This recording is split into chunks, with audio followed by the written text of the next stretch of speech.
ito. Hello kay Sir Fons. Auntie Claire is preparing the script blaming Duterte for the earthquake. Kasi alam mo, ano na ang dami nang hindi lang si pinatunayan ng butangerang ito na na hindi lang siya spokesman ni Bongbong Marcos. Nung nakaraan naging spokesman siya ni Lisa Araneta Marcos, di ba? Nung binati ko si Lisa Araneta Marcos. And kahapon, Pab, alam mo, sino naman ang ipinagtanggol niya? At kaninong spokesman naman siya? Kay Martin Romualdez. Talagang siya pa ang kontodo ng depensa. Doon sa issue, doon sa Okada, Delaware, kay Martin Romualdez. Hindi na nito alam yung ano niya, yung scope of work. And lahat ng gagawin nito talaga, mapagtakpan lang yung kabulukan ng pamilya Marcos. Talagang sukdulan yung ginagawa niyang pagsisinungaling at pagbabaliktad ng tunay na istorya at katotohanan. Ngayon, Pam, wala naman talaga tayo nakikita na gumagalaw ang isang Marcos Jr. Alam mo, ang napapansin lang natin na madalas gumalaw sa kanya, yung panga niya, sa pagniwi-ngiwi niya. Doon lang siya magaling magpagalaw. Pero para pakilusin yung burokrasya, pakilusin yung gobyerno at pamahalaan para tulungan, gabayan at tarayo sa kahirapan, di ba? Wala tayong nakikita paggalaw. Kundi ang madalas na paggalaw lamang sa kanya ngayon, regularly, yung kanyang panga dahil sa pagiging ngiwi niya.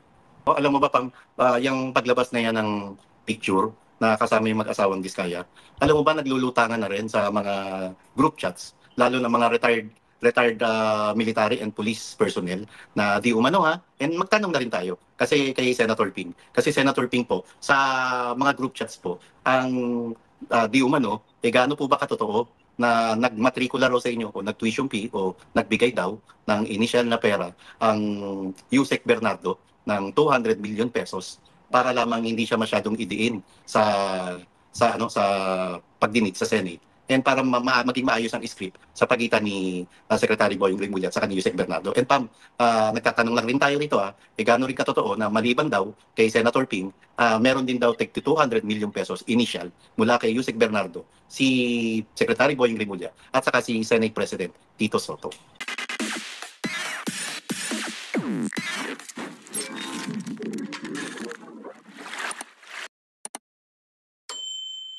Unang-una, Marlon, gusto natin kumustahin ang ating mga kaibigan sa Cebu. Kung saan?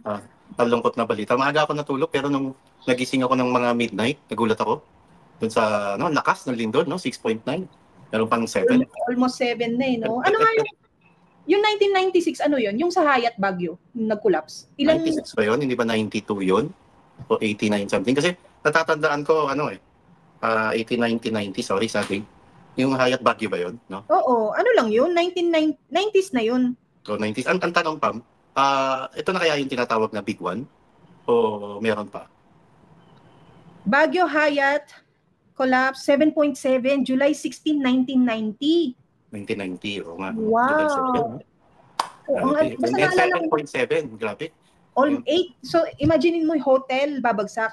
Imagine this situation, Marlon, ngayong mga panahon ng kalintikan na meron ng ang DPWH. No? Ngayon mangyari sa atin yan, lahat ng itinayo nila, bukod sa non-existent because ghost nga, paano yung mga natayo nila na substandard? Imagine, yung mga tulay na lang, Marlon. May napanood ako kagabi, hindi lang ako nakapag-kolekta ng mga video. May napanood ako kagabi, kuha sa dashcam ng sasakyan, nasa tulay sila. Yun yata yung Marcelo H. Fernan Bridge. Hindi ko sure. Pero ano yun, Pam, tingin ko matibay pa yun. Kailangan i-check yung structural integrity nun. Tingin ko hindi ito yung bahagi ng substandard na project. Sana. Kasi anong taon ba yung Regardless, it's not the only bridge in Cebu. What if yung mga kasalukuyan at ang Marlon, ang matibay pag paulit-ulit mong alam mo yon ginagamit or nagde-deteriorate nagkakaroon ng wear and tear yan, di ba? Tama naman. Masisira. Tapos, kung ang kalaban mo, kalikasan, walang mananalo sa kalikasan, Marlon. Walang mananalo sa kalikasan. Sobra. Hindi mo matatalo yan. Hindi mo talaga masabi yung yung panahon, yung sitwasyon, saka yung basta minsan bibiglain ka ng isang matinding pagsubok, isang malaking problema. At nandyan din, Marlon, na dahil nga ito ay natural calamity, alam natin na it's not gonna happen just one time. And because of the changing, ang tawag dito, because of climate change, it is possible na maulit at maulit. And wala tayong naririnig mula sa gobyerno kung ano ang climate change program meron. Hindi lang sa climate change meron. Nangyari yung pagyanig kagabi ng alas 10. Tama? So, alas 8 pasado na, magdo 12 oras na. Wala pa rin tayong naririnig mula sa palasyo ng Malacanang mismo kung ano ang tugon ng isang Bongbong Marcos na dapat bilang isang chief executive at bilang isang pangulo ng bansa, dapat lumipad na agad siya papunta ron. Agad na agad para personal na makita yung kalagayan at sitwasyon ng mga kababayan natin Cebuanos. Nakakaano, Marlon, no? Nakakamiss yung, kasi nung mga bata kami, Marlon, syempre yung TV nung dipihit. Alam mo yung Channel 2, 3, o yung mga ganun, basta dipihit.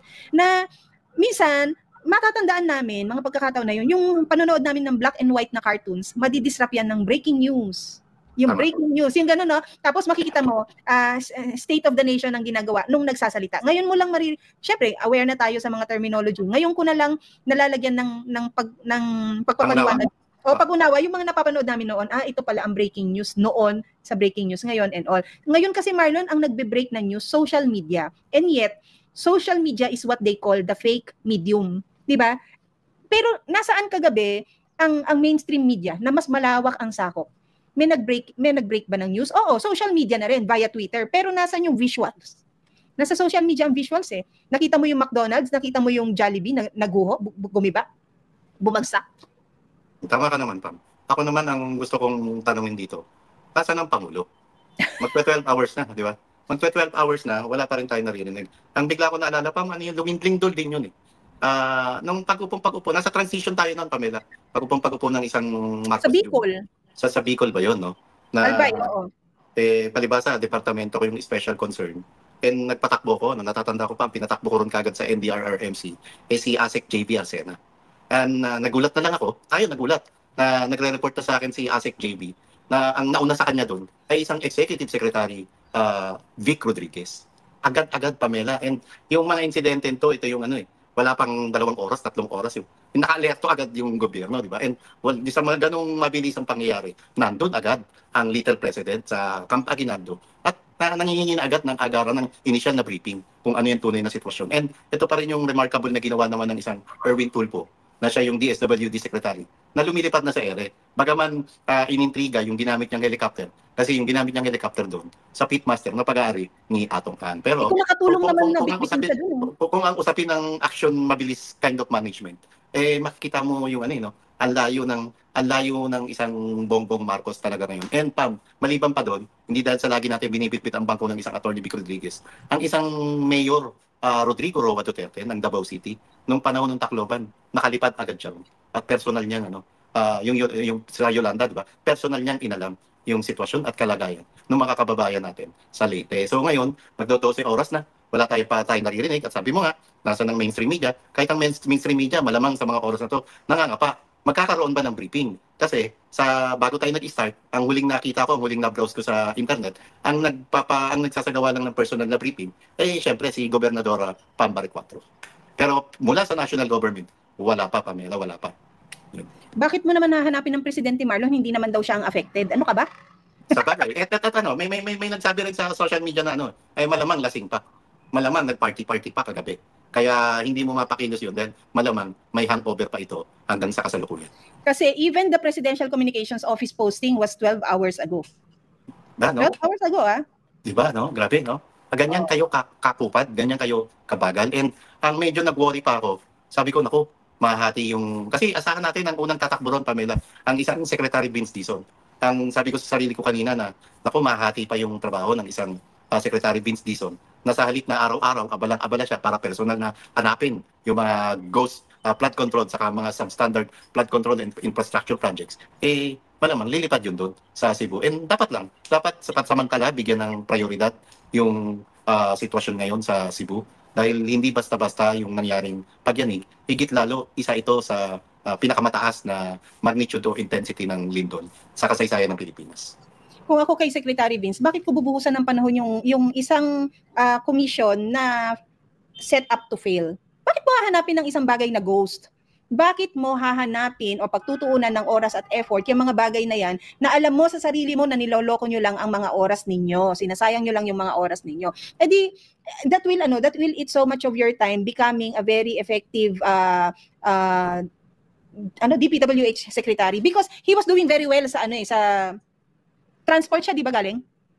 Yes, DOTR. Oh, sa DOTR. DOTR. So nung galing siya sa DOTR, kinuha siya doon because he was effectively doing well sa DOTR. O sige, pakilinis naman yung mess dito sa DPWH. And now he's chasing the wind, Marlon. Dito sa mga anomalya ng flood control na to, para siyang naglilista ng maraming utang sa tubig. Wala kang may hinuha dyan. Pumunta ka na lang sa Cebu, tignan mo ang damage doon. Doon ka na lang. Hayaan mo yung mga kasamahan mo dyan sa commission na yan na sila ang maglabas ng ebidensya and do your role dyan sa DPWH. You take care of the present and let those people na hinar sa ICI na yan na lokohin ang mga sarili nila trying to make right the past mistake ng DPWH anomaly na yan. And kahapon lang rin na nanumpa yung 3 bagong USECs ng DPWH. Dalawa rito yung alam ko sa pagkakalam ko, retired generals. And si Bobby Kalinisan ba? Tama, General Bisnar. And sana ngayon mapakilos niya yung DPWH. And ang dapat talaga ang nandun agad, yung Armed Forces of the Philippines. Para dun sa retrieval and alam mo yun, pag-rescue sa ilan pang kababayan natin na naipit sa mga gumong gusali o establishmento. Hello kay Sir Fons. Auntie Claire is preparing the script blaming Duterte for the earthquake. Kasi alam mo, ang dami nang hindi lang si pinatunayan ng butangerang ito na na hindi lang siya spokesman ni Bongbong Marcos. Nung nakaraan naging spokesman siya ni Lisa Araneta Marcos, di ba? Nung binati ko si Lisa Araneta Marcos. And kahapon pa, alam mo sino naman ang ipinagtanggol niya? At kaninong spokesman naman siya? Kay Martin Romualdez. Talagang siya pa ang kontodo ng depensa, doon sa issue doon sa Okada, Delaware kay Martin Romualdez. Hindi na nito alam yung niya, yung scope of work. And lahat ng gagawin nito talaga mapagtakpan lang yung kabulukan ng pamilya Marcos. Talagang sukdulan yung ginagawa niyang pagsisinungaling at pagbabaliktad ng tunay na istorya at katotohanan. May panawagan dito, Marlon, si LC Roble, DOH Secretary Herbosa, kailangan na medical person ng Cebu Province now. Calling Herbosa, wag tatamad-tamad. Oo. Alam mo, Secretary Herbosa, di ba, nangako ka pa, 2 kayo ng kabrad mo na si Martin Romualdez na magdodonate, kalimutan ko lang kung magkano exact figure, na magsasagawa ng magdodonate ng ng limpak-limpak na pera ng dolyar para magkaroon ng tanggapan ang headquarters. Di ba? Headquarters ang WHO sa Asian region.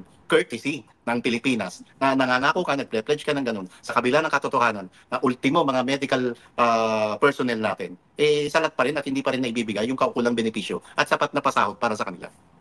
Ayan, tama rin naman ang sinabi ni Play with sa WD. Wala naman kasing political will ang presidente, napakalamya. So, that's not being a president. Kung malamya ka, tapos wala kang presensya sa tao. Alam mo, Play with Sad, yan din yung sinabi ng isang Mayor Baste Duterte na lazy and lack of compassion. Yan din yung sinabi ng isang Vice President Sara Duterte na hindi ito marunong magpaka-presidente. At yan din ang sinabi ng isang Tatay Digong na weak leader ang presidente ng Pilipinas. Ngayon, Pam, wala naman talaga tayo nakikita na gumagalaw ang isang Marcos Jr. Alam mo, ang napapansin lang natin na madalas gumalaw sa kanya, yung panga niya, sa pagniwi-ngiwi niya. Doon lang siya magaling magpagalaw. Pero para pakilusin yung burokrasya, pakilusin yung gobyerno at pamahalaan para tulungan, gabayan at tarayo sa kahirapan, di ba? Wala tayong nakikita ang paggalaw. Kundi ang madalas na paggalaw lamang sa kanya ngayon, regularly, yung kanyang panga dahil sa pagiging niwi niya. Ano naman ang madalas na nagpapagalaw ngayon sa Ping Lacson, Marlon? Mainit na trending na naman siya, kasabay ng trend ng sakuna na lindol na ito ay isang trend din naman nung hapon na lumabas ang picture na in-expose ni Congressman Kiko Barzaga, Marlon.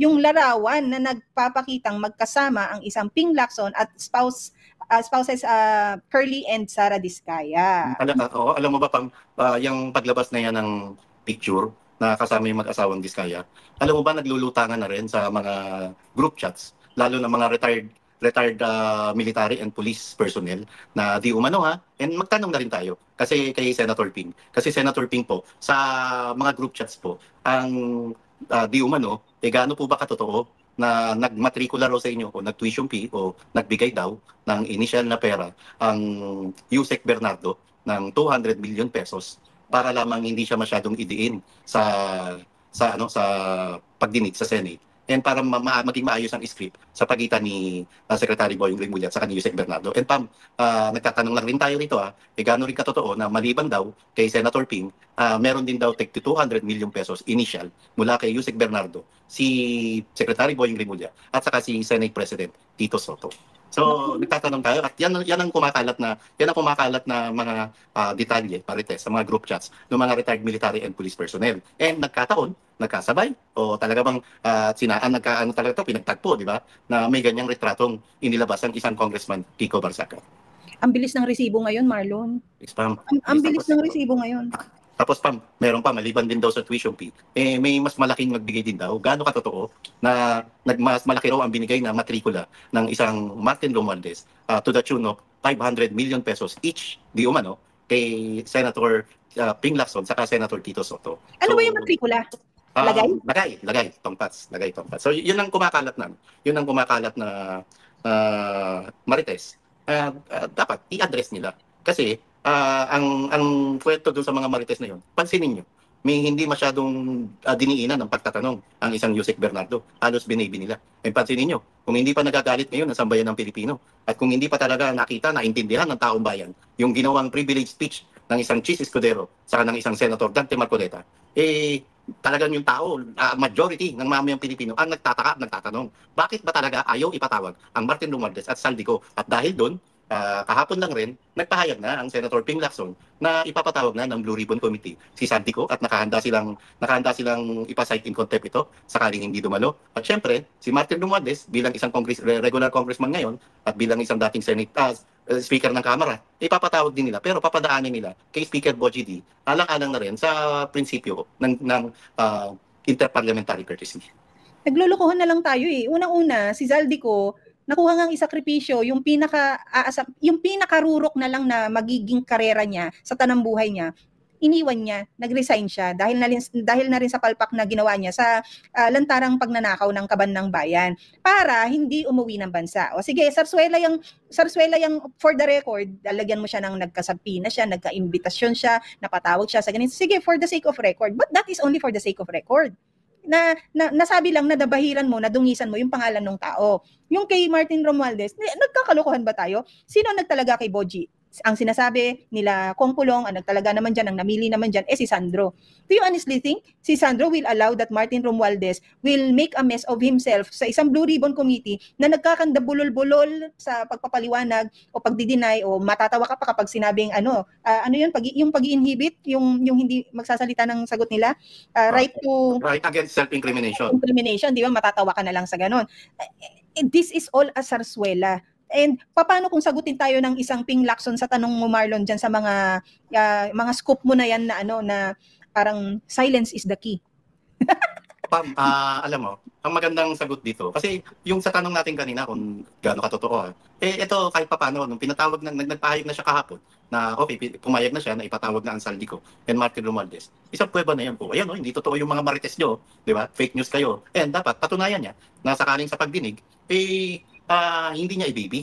Kung sakali I doubt na darating ang isang Martin Romualdez, tama. And kasi ang dilema rin ng pamilya Marcos, particular na mag-asawang Bongbong, Lisa, at yung anak nilang kumag, na si Sandro Marcos, baka kumanta ang isang Martin Romualdez na sama-sama tayo rito. And remember, wag natin kalimutan yung huling statement ng isang Saldico nung ginawa niyang pagbibitiw. Sinabi niya mismo doon sa pahayag na yun na yung budget na yan, hindi ko maaaring ako lang ang may gawa niyan. May iba pang mga pumirma dyan. So, insinuasyon yun na anytime pwede siyang kumanta at pwede niyang sabihin kung sino-sino yung mga kakonsyado niya.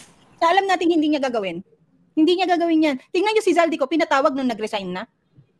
Dapat nabahiran niyo ng yung pangalan niya nung habang congressman pa siya. Yes, ma'am. And dapat nga gawin kagad i-revoke yung passport nito. Di ba? I-revoke ang passport na to. Tingnan natin. Kinikilala lang yung due process sa Senado, papatawag mo na, imbitasyon mo na, tapos sampuin na, pag wala sampuin na, cite in contempt. Tingnan natin kung maglalabas sila ng resolution na dapat ipa-revoke o dapat mismo si Speaker Bogie D para sabihin natin hindi siya dami at hindi siya palamutilan dyan. Dapat siya mismo ang manawagan sa Supreme Court, sa Department of Foreign Affairs na i-revoke ang pasaporte ng isang Saldico. Ngayon, Pam, balikan ko lang, Pam, yung lindol sa Cebu. Binunyag din kahapon ni DPWH Secretary Vince Tison na tinatangkanan ilipat sa kanyang pangalan ni Saldico yung kanyang mga air assets. Kung akong tatanungin, dapat to gamitin ngayon ng gobyerno. Drastically, Pam, gamitin itong mga air assets na to para tugunan yung pangangailangan ngayon sa mga biktima ng lindol sa Cebu City. Kasi napaka-importante ng air assets. And alam ko, sa mga oras na to, marami na rin na nananawagan. And pati tayo, sinusuportahan natin yung panawagan na yun. Yung mga capable naman na tumulong, tutulong po tayo para makabangon. Tabangan natin ang mga kababayan nating Cebuano at makakatindig din po sila. Dahil alam naman natin na tayong mamayang Pilipino, yan yung isang pinakamagandang pag-uugali natin, yung resilience. Yung sanay tayong na lumalaban at tumatayo sa gitna ng anumang uri ng pagsubok na nararasap natin sa buhay natin. Gamitin ng air assets, you're asking for the moon and stars, Marlon. Ano lang, wild ano lang yan eh. Wild suggestion o And it's yeah, and suggestion. Diba? it's wild. It's really wild. Para nga magnakaw ka, ibig sabihin, ganun ka kadamot. Ipapahiran mo pa ba yung ninakaw mo? Tapos Pam, no?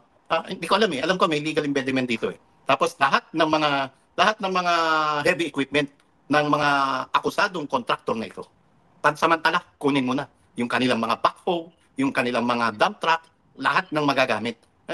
Wild yun, medyo long shot yun. And No, you're sabi nga ng isang Erwin Tulfo, kailangan i-bend natin ang no. Yun. do not Medyo ever, no, okay lang ako paano tayo makakatulong eh, di ba? And sana Pam, I hope, alam ko, sasamantalahin to ng mga spin doctor ng administrasyon na para ma-divert yung issue ng flood control at tutuon tayo ng pansin sa nangyaring lindol sa Cebu. Tama lang naman, bigyan prioridad yan. Hinahanapan mo, Marlon. Itong issue ng flood control, Pam, itong issue ng flood control, hindi makakalimutan at hindi basta ipapagpag ito ng sambayan ng Pilipino dahil halos araw-araw sa tuwing nakikita nila yung kanilang mga kagamitan na nalubog sa baha, sa tuwing naalala nila na may mga pamilya sila na namatay dahil sa matinding pagbaha dulot ng flood control projects na ghost, na guni-guni, hindi makakalimot dito yung sambayan ng Pilipino. Hinahanap mo yung mga heavy equipment, ghost nga yung project eh. Ibig sabihin, wala silang heavy equipment and yung mga assets na yan, wait. Yung mga assets na yan, Marlon, na na-freeze na, dapat make it public kung saan magiging mapupunta. Because yung automatic na pag-freeze na mga assets na yan, yung bang kay Martin na-freeze na? Yun pa, di ba? Tama ka ron, natumbok mo yun. Kasi ang hinihintay nila, si Gutesa daw, dapat ganito, dapat ganyan. Bakit naging mahalagang formula ang Gutesa para kumilos kayo para kay Martin? Bakit hindi kagaya nung iba na na-implicate lang? Nancy Binay na mayor na ngayon, Jinggoy and everyone else, meron ka agad NBI endorsement ng kaso. Martin Romualdez, ilang beses sinabi ng isang Chis Escudero sa isang plenaryo sa kanyang privilege speech na ikaw ang may kasalanan, hindi kami takot sa iyo, meron kang script, bla bla bla, ikaw ang may gawa ng lahat ng ito. Gutesa, and then laging nababanggit speaker. Sino ba ang speaker? Di ba siya nung mga panahon na yon? Tapos ngayon walang freeze order ng assets mo?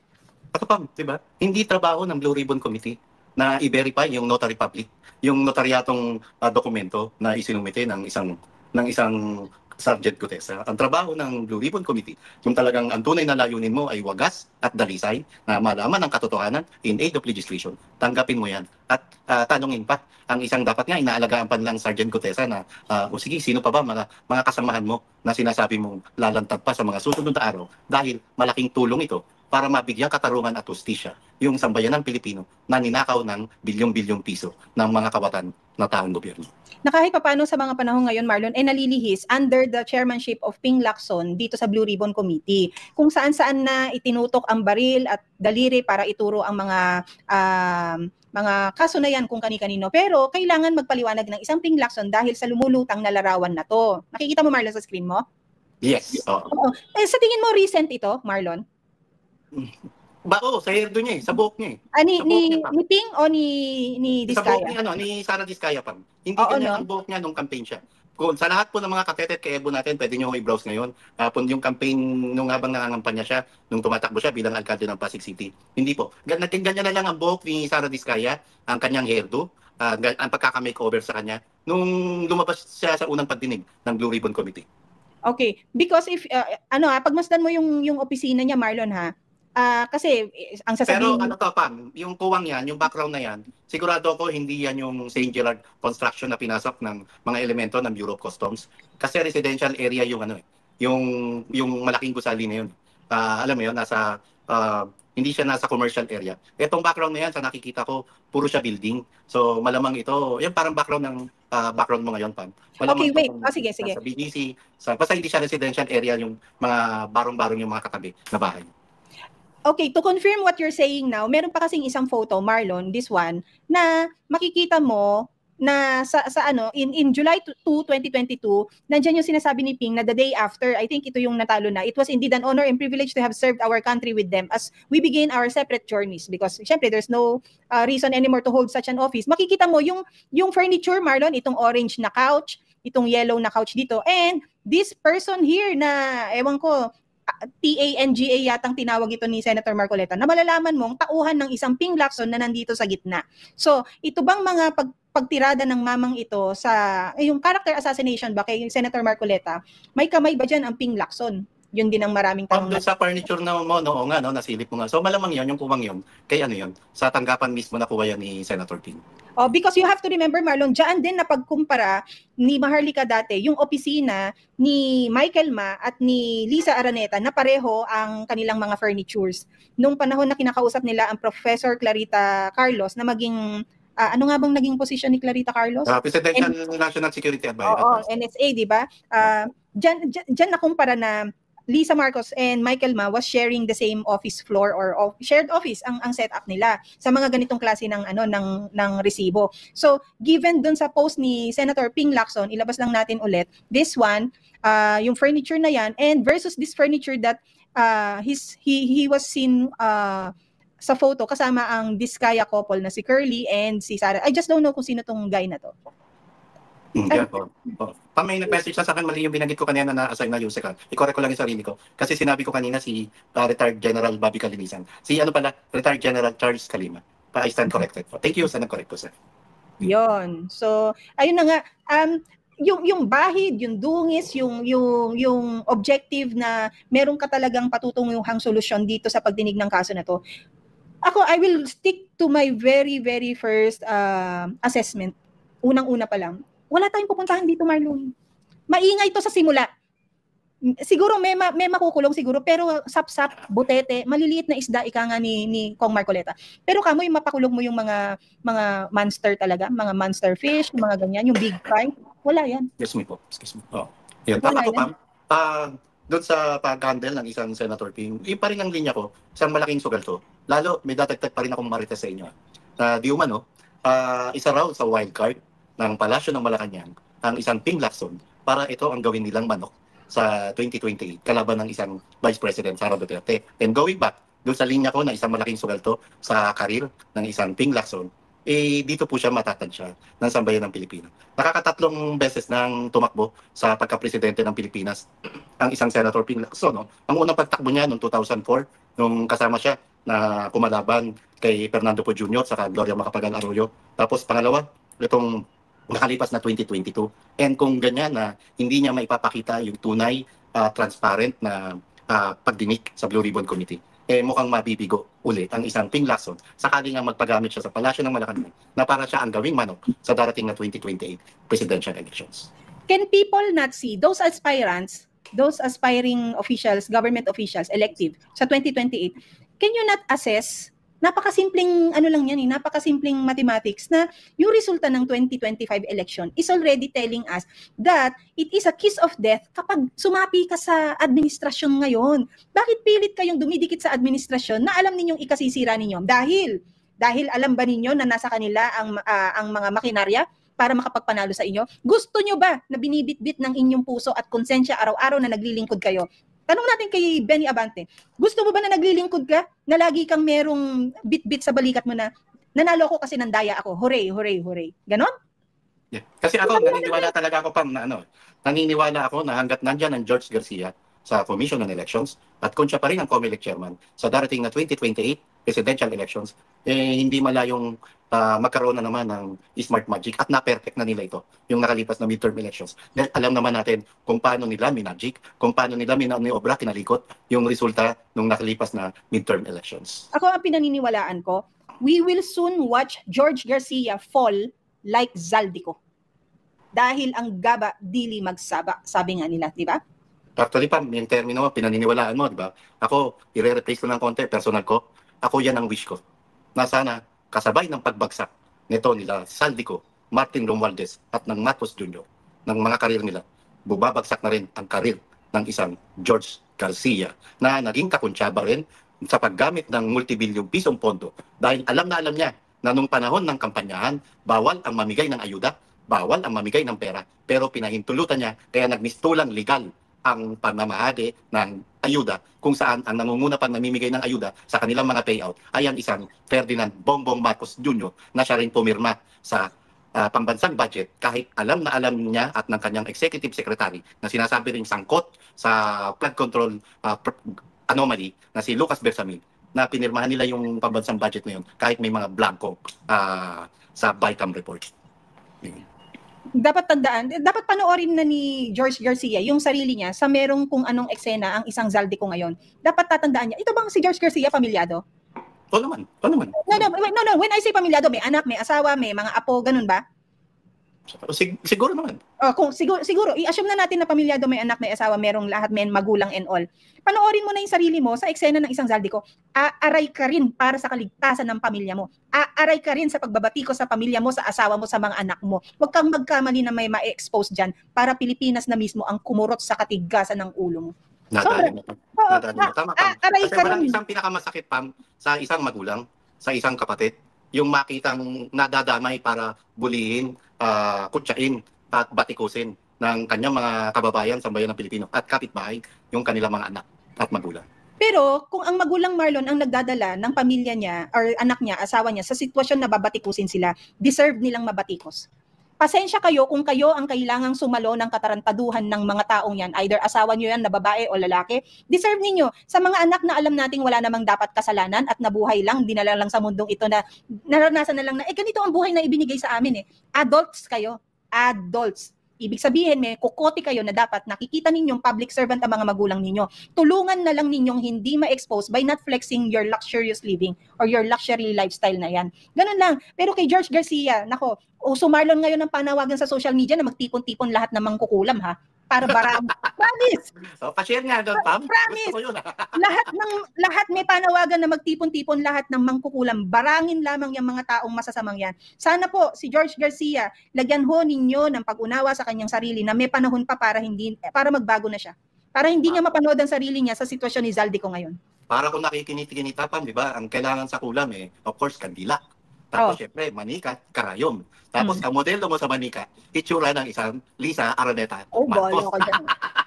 Pero kay George, ewan ko ha, matataba ang utak ng mga katetet kay Ebo natin. Tignan natin, di ba? Basta George, sagot ko ng isa mong mass card. Mamili ka na lang kung anong simbahan. Sagot ko na. Magkano lang yan? May panahon Brad. Talagang ganyan Nakikita mo na yung mga kakuntsaba mo, yung mga boss mo. Nakikita mo unti-unti ng bumabagsak di ba? So ikaw, may panahon pa para i-redeem mo sarili mo kung kung talagang may konsensya ka kamote. Totoo, nakakita kasi ko parang pictures na ang dami-daming voodoo dolls na nanawagan. Lahat na magkukulang magsama sa promise, Marlon. May mga memes nga yan, may mga memes yan na talagang online, hindi naman live, pero in video binuvoodoo, di ba? Matatawa ka na lang dahil diyan mo makikita yung Pilipino nakakahanap pa rin ng katuwaan sa sitwasyon na inilagay sila ng masasamang public servants na yan. Yes, ma'am. Tama ka. And muli, doon sa mga kababayan natin sa Cebu, sana ligtas na ang lahat, no? And doon sa mga may mga kamag-anak na nabawian ng buhay, sana sana matanggap nyo ng maluwag yun and makapag-recover kayo lahat. And sa mga sa mga may mabubuting puso po na may kakayahan naman tumulong, padala nyo po ng tulong doon para makabangon agad-agad yung mga kababayan nating Cebuano. Pero Marlon, I will have to agree with you, yung may mga capacity at gustong tumulong sa personal na kapasidad. Pero hindi natin dapat sanayin ang mga sarili natin na hinihingan natin ang mga private citizens ng tulong. Dahil yan, kung tama ang alokasyon ng budget, walang taong nagpapalimos sa mga kapwa nila pribadong private citizens. Dahil yan ay role ng gobyerno natin. Role ninyo yan. Tama ka pa. Marcos, role mo na dapat ngayon, dapat alas 4 pa lang, alas 3 pa lang, gising ka na. Role mo yan. Hindi ka dapat hinahashtagan na hinahanap ka nasaan ka. Hindi dapat ganon. Nanggigigil ako sa'yo, Visit ko Tama ka. sa'yo. And tingnan natin, Pam, ano ang galaw ng EDCA rito, di ba? Ano ang galaw ng mga American troops dito? Tingnan natin. Na sinasabi, pang ano sila, di ba? Pang mga disaster response, sila team, di ba? Yes, and sana sa mga kasama nating may sug sa Cebu, no? Okay lang po kailan. Okay naman sila, pero ramdam na ramdam nga, nag-reach out din ako kina Kuyang Ibi kahagabi. So, okay naman. And nababasa natin sa mga comments ngayon na active naman si Gov Pam Baricuatro. Sana meron siyang maayos na response team, no? Disaster response team na ganyan. Yes, oo. Yun. Yun. Nakalupot lang. And makaka-recover, makakabawi tayo lahat. At lahat ng ito ay pagsubok lahat ng ito. Mula sa dakilang manlubos. Wednesday ngayon, may session pang di ba? Meron Pag Wednesday. Monday to Wednesday yung session. Maririnig kaya natin ng isang Ping Lacson na mamaya magsasalita sa isang privilege hour or moment na ma-explain niya ang larawang yan. Ito ba ay AI? Ito ba ay may katotohanan? Siya ba ay involved? Because nakaringgan siya before sa Blue Ribbon Committee hearing, Marlon, na never heard nga ang mga pangalan na Diskaya na yan. Pero ito ang resibo, lumalabas na meron kang larawan katabi nila. Sasabihin ba niya ang pinaka convenient na excuse na hindi naman lahat ng nagpa-picture sa'yo kilala mo? No? Ako na imposiblihan ako doon dahil personalidad din naman ng mga Diskaya, may pangalan din kahit papano. Nagkaroon ng ingay online kahit papano. Magkakaroon ba ng denial? Magkakaroon ba ng admission? We'll hear it later, 3 p.m. po. Yes, antabayan na po natin yan mamaya alas 3 ng hapon. Yon, patulog pa lang yata si BBM, Marlon. Ay, nag-party, grabe, di ba? No? Ganun. And sana maibalik yung mga kuryente agad doon sa mga nawalan ng kuryente. May nabasa ako, hindi ko lang mahanap, Marlon. Di ba yung mga pets ngayon, halimbawa, meron na silang crematorium, yung mga hayop. Yes. Doon natin, since yun lang ang budget ng Pilipino, sa'yo, George Garcia, kami na bahala doon. Mamili ka na lang kung anong breed mo, di ba? Kung askal ka o may breed ka na imported na aso. Ay, nakapagala. Hanapin ko yung sa Puto Dal, sisesend ko sa'yo. Sige. Okay, maraming salamat po sa inyo. Ako